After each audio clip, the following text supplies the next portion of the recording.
మిత్రమా, మనం బ్రతికుండగా ఇతరుల్ని ఏడిపిస్తే మనం పోయిన తర్వాత వాళ్ళు నవ్వుకుంటారు. మనం బ్రతుకున్నప్పుడు నలుగురిని నవ్విస్తే మనం పోతే వారంతా బాధపడతారు.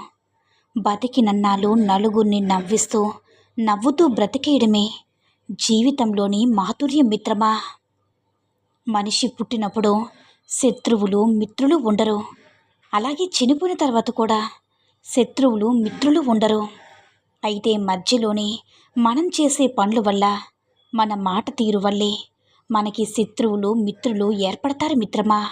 ఎవరైనా నిన్ను చూసి నీలా ఉండాలి అనుకునేలా బ్రతకాలి, కానీ నీలా మాత్రం ఉండకూడదు అనుకునేలా బ్రతకూడదు మిత్రమా. ఊరు కూరుకునే అమ్మను కసురుకోకు.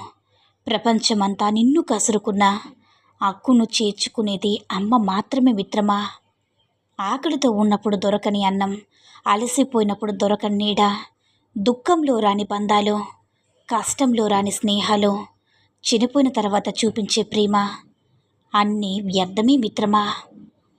నిరాశలోనే ఆశ ఉంది మిత్రమా. తిరస్కారంలోని పరిష్కారం ఉంది. ఓటమిలోని పాఠముంది. నిర్లక్ష్యంలోని లక్ష్యం ఉంది. నిదానంలోని సమాధానం ఉంది. నీ భవిష్యత్తు నీ చేతుల్లోనే ఉంది. దాన్ని ఎలా మలుచుకుంటావో నీ ఆలోచనలోనే ఉంది మిత్రమా. ఎంత పీల్చినా గాలి తరిగిపోదు కదా. ఎంత దున్నినా నేల అరిగిపోదు. ఎన్ని ఫలితాలిచ్చినా చెట్టు గర్వపడదు. ఎంత ఉరికినా నీరు అలసిపోదు మిత్రమా. కానీ ఎప్పుడు ఎలా చేస్తాడో తెలియని మనిషి మాత్రం కాస్తంత సంపాదించి తనంతట వాడు లేడని ఎగిరెగిరి పడతాడు మిత్రమా. బాధ్యత లేకుండా సమస్య వినకు. లోతు తెలియకుండా జనరల్గా సలహాలు ఇవ్వద్దు. విషయం పూర్తిగా తెలియకుండా కామెంట్ చేయొద్దు. విధానం తెలియకుండా పరిష్కరించొద్దు. రెండు వైపులా వినకుండా నమ్మిందే నిజమని జడ్జిమెంట్ ఇవ్వద్దు మిత్రమా. బంధాలనేవి మనం విలువ ఇచ్చినంత వరకే. బాధలనేవి మనం భరించినంత వరకే. కన్నీళ్ళనేవి మనం సహించినంత వరకే. కష్టాలనేవి మనం కడతేరే వరకే. ఇందులో మనమంటే ఆత్మ శరీరం. ఒక్కసారి ఆత్మ శరీరం మధ్య ఉన్న బంధం వేరైతే కాస్త ఆలోచించు మిత్రమా. పడిపోవడం, పైకి లేవడం, నీకు టైం రావడం, మళ్ళీ కొత్త యుద్ధాలు మొదలవడం, ఇవి అందరి కథలో ఒక భాగమే. వాటన్నిటినీ దాటి ఒక వ్యక్తిత్వం నిర్మించుకో మిత్రమా. ఏం జరిగినా తట్టుకుని నిలబడేలా నిన్ను నువ్వు తయారు చేసుకో మిత్రమా.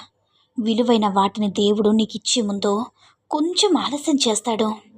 ఎందుకంటే దాన్ని పొందే అర్హత నీకు ఉందో లేదో తెలియాలి కాబట్టి. ఒక్క విషయాన్ని గుర్తుంచుకో మిత్రమా. వీటి కోసం ప్రాణాలు ఇవ్వచ్చు. అదేంటంటే దేశం, స్నేహం. వీరితో ఎప్పుడు కూడా పరిహాసం వద్దు మిత్రమా. దివ్యాంగులు, నిరుపేదలు, వీటికి దూరంగా ఉండండి. గర్వం, అతిశయం, వీటి నుంచి తప్పించుకోండి. పొగడ్త, ఇతరులపై నింద, వీటి కోసం ఎదురు చూడద్దు. సమయం, మరణం. మిత్రమా, ఎప్పుడైతే మనం ఒకరిని గౌరవించడం నేర్చుకుంటావో, ఎప్పుడైతే ఒకరి కోపాన్ని కూడా సహనంతో ఓర్చుకుంటావో, ఎప్పుడైతే ఆలోచించి నిర్ణయాలు తీసుకుంటావో, ఎప్పుడైతే నిన్ను ద్వేషించిన వారు కూడా ప్రేమించడం ప్రారంభిస్తారో, ఎప్పుడైతే నిన్ను నువ్వే బలంగా నమ్ముకుని శ్రమిస్తావో, అప్పుడే నువ్వు ఒక గొప్ప వ్యక్తిగా ప్రశంసించబడతావు మిత్రమా. కాదంటారా? నాకు తెలిసిందే వేదం అనుకుంటే అది మూర్ఖత్వం మిత్రమా. నేను నమ్మిందే ప్రతి ఒక్కరూ నమ్మాలనుకుంటే అది మూఢత్వం. ఎదుటి వారికి ఏమీ తెలియదనుకుంటే అది నీ అమాయకత్వం మిత్రమా. ఇతరుల నమ్మకాన్ని గౌరవించలేకుంటే అది నీ అమానుషత్వం. నేను తెలుసుకోవాల్సింది ఏమీ లేదనుకుంటే అది పైత్యం. అందరి భావాలు అర్థం చేసుకుంటే మనిషి తత్వం. అందరి విశ్వాసాలకు విలువనివ్వడమే మానవత్వం మిత్రమా. ఒక మంచి మాట చెప్పనా మిత్రమా. పాలల్లో చక్కెర వేసిన, చక్కెరలో పాలు పోసినా కరిగేది చక్కెరే కదా. బాధపడుతూ జీవించినా, జీవిస్తూ బాధపడినా కోల్పోయేది మన జీవితమే మిత్రమా. చక్కెర కరిగిపోయిందని కాకుండా పాలు రుచి మారిందని సంతోషపడండి. జీవితంలో కష్టం వచ్చిందని బాధపడుతూ ఉండకుండా కష్టం నుంచి ఓ మంచి పాఠం నేర్చుకున్నా అని సంతోషించండి మిత్రమా. జీవిత సత్యం చెప్పిన మిత్రమా, పక్షి బ్రతికి ఉన్నప్పుడు చీమలు తింటుంది. అదే పక్షి చనిపోయినప్పుడు దాన్ని చీమలు తింటాయి. పరిస్థితులు ఏ క్షణంలో అయినా సరే తారుమారైపోతాయి మిత్రమా. అందుకే జీవితంలో ఎవరిని తగ్గించి బాధపడేటట్లు మాట్లాడకూడదు. ఇవాళ నువ్వు శక్తివంతంగా ఉండవచ్చు, కానీ కాలం నీకన్నా శక్తివంతమైనదని గుర్తుంచుకో మిత్రమా. ఒక్క విషయాన్ని గుర్తుంచుకో మిత్రమా, విత్తనం భూమిని చీల్చుకొని పైకి వచ్చినప్పుడు ఎలాంటి శబ్దం చేయదు కదా. అదే వృక్షం భూమిపై కూలినప్పుడు పెద్ద శబ్దం చేస్తుంది. పతనంలో శబ్దం ఉంటుందేమో కానీ ఎదుగుదలలో మాత్రం నిశ్శబ్దంగానే ఉండాలి మిత్రమా. నేర్చుకోవడం ఎప్పుడూ మానుకోకు. ఎందుకంటే జీవితం ఎప్పుడూ ఏదో ఒకటి నేర్పిస్తూనే ఉంటుంది. దేని గురించి ఎక్కువగా ఆలోచించుకో. నీ గురించి నువ్వు మాత్రమే ఆలోచించుకో మిత్రమా. మన గురించి నలుగురు ఏమనుకుంటున్నారో అని ఆలోచించే కంటే మన గురించి మనం ఏమనుకుంటున్నామన్నదే ముఖ్యం మిత్రమా. ఎందుకంటే మన జీవితం మనది. మనకొచ్చే కష్ట నష్టాలు మనమే భరించాలి. గొప్పగా బ్రతకడం సాధ్యం కాకపోవచ్చు, కానీ తృప్తిగా జీవించడం మన చేతుల్లోనే ఉంది మిత్రమా. జీవితంలో కొన్ని సంఘటనలు జరగడం మంచిదేమో. కొందరు నిజస్వరూపం మనస్తత్వం బయటపడతాయి. మొదట అవి బాధని ఇచ్చినా సరే జీవితాంతం పడాల్సిన బాధని దూరం చేస్తాయి మిత్రమా. అర్థమైందనుకుంటా మిత్రమా. ఆనందం వస్తువులో ఉండదు, మనసులో ఉంటుంది. సుఖశాంతులు సంపదలో ఉండవు, సంతృప్తి పడ్డంలో ఉంటాయి. ఎంత సాధించినా సంతృప్తి లేని జీవితానికి శాంతి అనేది అస్సలు ఉండదు మిత్రమా.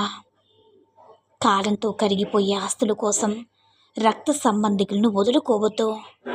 అశాశ్వతమైన ఆడంబరాల కోసం జన్మనిచ్చిన తల్లిదండ్రులకి అస్సలు వదులుకోవద్దు మిత్రమా. కొత్త పరిచయాల కోసం శాశ్వత బంధాలను దూరం కాకు. కొత్త స్నేహితులు దొరికారని నిన్ను మెచ్చి స్నేహం చేసిన పాత స్నేహితులను కూడా దూరం చేసుకుంటే అన్నీ ఉన్నా సరే అనాథవి అవుతా మిత్రమా. అర్థమైందనుకుంటా. చెరువు నిండినప్పుడు చీమలే చేపలకు ఆహారం, చెరువు ఎండిపోయినప్పుడు చేపలే చీమలకు ఆహారం. కొన్ని లక్షల అగ్గిపుల్లల తయారీకి ఒక చెట్టు చాలు, కొన్ని లక్షల చెట్లు కాల్చడానికి ఒక అగ్గిపుల్ల చాలు. పరిస్థితులు ఎలా అయినా సరే మారవచ్చు మిత్రమా. అందుకే ఎవరిని ఎప్పుడు ఎక్కడ కూడా తక్కువగా చూడొద్దు. ఎవరి మనసు కూడా గాయపెట్టవద్దు మిత్రమా. ప్రతి మగాడి మనసులో ఒక ఆడదాన్ని చూడగానే కామం పుడుతుంది. పైకి మాత్రం ప్రేమిస్తున్నానని అబద్ధం చెప్తాడు. ప్రస్తుత కాలంలో ప్రేమ అనేది కామానికి ఒక సాకు మాత్రమే. నిజమైన ప్రేమ ఎప్పుడో అంతరించిపోయింది. మగాడికి కామం ఎక్కువ, ప్రేమ తక్కువ. ఆడదానికి ప్రేమ ఎక్కువ, కామం ఉన్నా కూడా దాన్ని వ్యక్తపరచడానికి భయపడుతుంది. ఆడది తన శరీరాన్ని కంట్రోల్ చేసుకోగలదు, కానీ మనసును మాత్రం అస్సలు కంట్రోల్ చేసుకోలేదు. మగాడు కొంచెం ప్రేమగా మాట్లాడితే చాలు అతన్ని పూర్తిగా నమ్మేస్తుంది. మగాడు తన మనసును కంట్రోల్ చేసుకోగలడు, కానీ శరీరాన్ని మాత్రం అస్సలు కంట్రోల్ చేసుకోలేడు.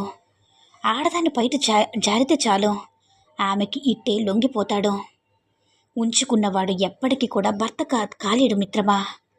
మోజు తీరిపోగానే నీపై నిందలు వేసి మరీ వాడి పెళ్ళాం దగ్గరికి వాడు వెళ్ళిపోతాడు. కానీ ఒక్కసారి తప్పు చేసిన ఆడది ఇక ఎప్పటికీ మారదు. మారినట్టు నటిస్తుంది. ఆమె మాటలకు చేతలకు అస్సలు సంబంధమే ఉండదు మిత్రమా. అర్థమైందనుకుంటా. ఈ సూక్తుల్లో ఏ సూక్తి నచ్చిందో కామెంట్ చేయండి. మరిన్ని వీడియోస్ కోసం మన ఛానల్ని సబ్స్క్రైబ్ చేసుకుని మాకు కొంచెం సపోర్ట్ చేయండి. ధన్యవాదములు.